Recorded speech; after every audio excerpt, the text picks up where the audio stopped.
Hi అండి, welcome to Gayatri Nandu's kitchen. ఇవాళ recipe పెరుగు కూర లేదా పెరుగు పులుసు అనొచ్చండి. చాలా పాతకాలం రెసిపీ.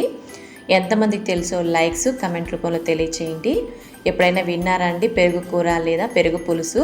తిన్నారంటే ఖచ్చితంగా కమెంట్ రూపంలో తెలియచేయండి. ఈ ప్రాసెస్ ఏంటో అది ఎలా చేయాలో చూద్దాం రండి. ముందుగా అయితే నేను 150 గ్రాముల పెరుగు తీసుకున్నాను, గడ్డ పెరుగు.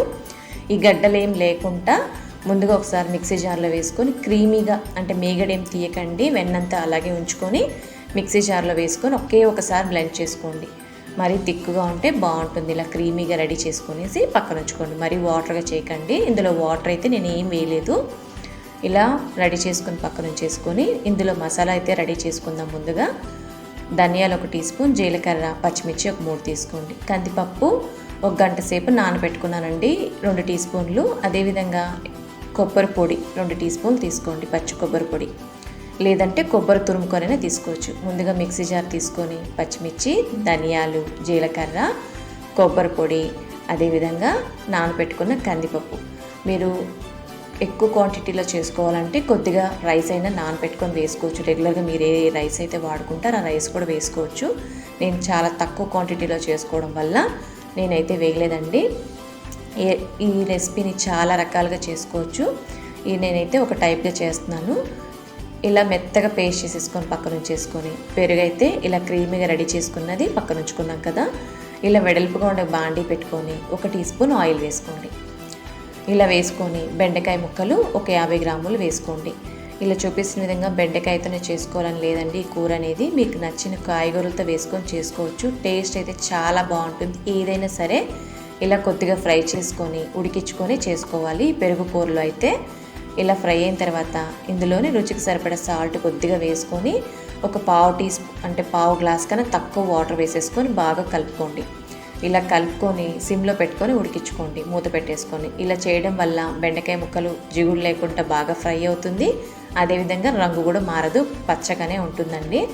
ఇలా చూపిస్తున్న విధంగా గ్రీన్ కలర్గానే ఉంటుంది. బాగా అయితే కుక్ అయిపోయిందండి. ఈ బెండకాయ ముక్కలు బాగా కుక్ అయిపోయిన తర్వాత స్టవ్ అనేది సిమ్లో ఉంచుకొని మనం ముందుగా మసాలా రెడీ చేసుకున్న పేస్ట్ని వేసేసుకోండి. ఇలా వేసుకొని వాటర్ కూడా కొద్దిగా వేసుకొని తిప్పి పోసేసుకోండి.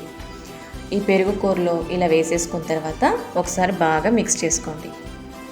ఇలా మిక్స్ చేసేసుకొని మనము అంటే బెండకాయ ఉడికించుకునేటప్పుడు సాల్ట్ తక్కువ వేసుకున్నాం కదా, ఇప్పుడు కూరకి సరిపడంత సాల్ట్ వేసుకోండి. ఇలా వేసేసుకొని మనం బ్లెండ్ చేసుకున్న పెరుగుని వేసేసుకోండి. వేసుకొని ఇందులోనే కొద్దిగా వాటర్ వేసుకుందామండి. ఇలా చూపిస్తున్న విధంగా బాగా మిక్స్ చేసేసుకొని, మరి చిక్కగా ఉండకూడదు, అలానే మరి పలచగా ఉండకూడదు. ఇలా కొద్దిగా ఒక హాఫ్ కప్పు, అంటే హాఫ్ గ్లాస్ వాటర్ వేసుకొని తిప్పి పోసేసుకొని బాగా మిక్స్ చేసుకోండి. ఇలా మిక్స్ చేసేసుకున్న తర్వాత పసుపు ఒక పావు టీ స్పూన్ వేసేసుకొని మరొకసారి చక్కగా మిక్స్ చేసేసుకోండి. ఈ పెరుగు కూర అనేది ఎక్కువ టైం పట్టదండి, కరెక్ట్గా 5 నిమిషాలు చేసేసుకోవచ్చు. ఇలా పొంగుతూ ఉడుకుతుంది చూసారా, ఇలా 4 వైపులా పొంగితే చాలండి. స్టవ్ ఆపేసేయండి.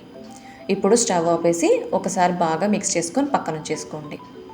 ఇప్పుడు ఒక చిన్న పోపు పెట్టుకుందామండి. చిన్న కడాయి ఏదైనా పెట్టుకొని 1 టీ స్పూన్ ఆయిల్ వేసుకోండి. ఇందులోనే ఆవాలు ఒక 1/2 టీ స్పూన్, అదేవిధంగా జీలకర్ర ఒక పావు టీ స్పూన్ వేసుకోండి. వేసుకొని చిటపట్లాడుతుండగానే మెంతులు కూడా ఒక పావు టీ స్పూన్ కన్నా తక్కువ వేసుకోండి. ఇందులోనే ఎండుమిర్చి ఒక 2 కట్ చేసుకొని చిన్న ముక్కలుగా వేసుకోండి. ఇంగువ అయితే ఒక 2 చిటికలు వేసేసుకోండి. ఇలా వేసుకొని ఫ్రై చేసుకునేటప్పుడే కొద్దిగా స్టవ్ ఆపేసేయండి. ఇప్పుడు పాన్ వేడికే మనకు కరివేపాకు అనేది ఫ్రై అయిపోతుంది. అలాగే ఉంచామంటే జీలకర్ర ఇవన్నీ మాడిపోతాయండి. ఇలా ఫ్రై చేసేసుకున్న తర్వాత పెరుగు కూరలో ఈ పోపు అనేది వేసేసుకొని చక్కగా మిక్స్ చేసుకొని వెంటనే సర్వ్ చేసుకున్నా బాగుంటుంది. ఇది ఎప్పుడు తినాలన్నా తినచ్చండి. ఎంతో టేస్టీగా ఉంటుంది పెరుగు కూర అనేది. బెండకాయతో పాటు చేసుకున్నా బాగుంటుంది. లేదు మీకు నచ్చిన కాయగూరలతో ఏదైనా సరే చేసుకోవచ్చండి. ఈ రెసిపీ మీ అందరికీ నచ్చిందని అనుకుంటున్నాను. ఈ పెరుగు కూర లేదు పెరుగు పులుసు మీకు ఎంతమందికి ఇవి తెలుసో ఈ కూర అనేది లైక్స్ అదేవిధంగా కమెంట్ రూపంలో తెలియచేయండి. కొత్తగా మా ఛానల్ చూస్తున్న వారైతే నచ్చితే సబ్స్క్రైబ్ చేసుకొని సపోర్ట్ చేయండి. మీరు ట్రై చేయండి. ఇలా మరెన్నో ఇంట్రెస్టింగ్ రెసిపీస్తో మళ్ళీ కలుద్దాం. బాయ్ అండి.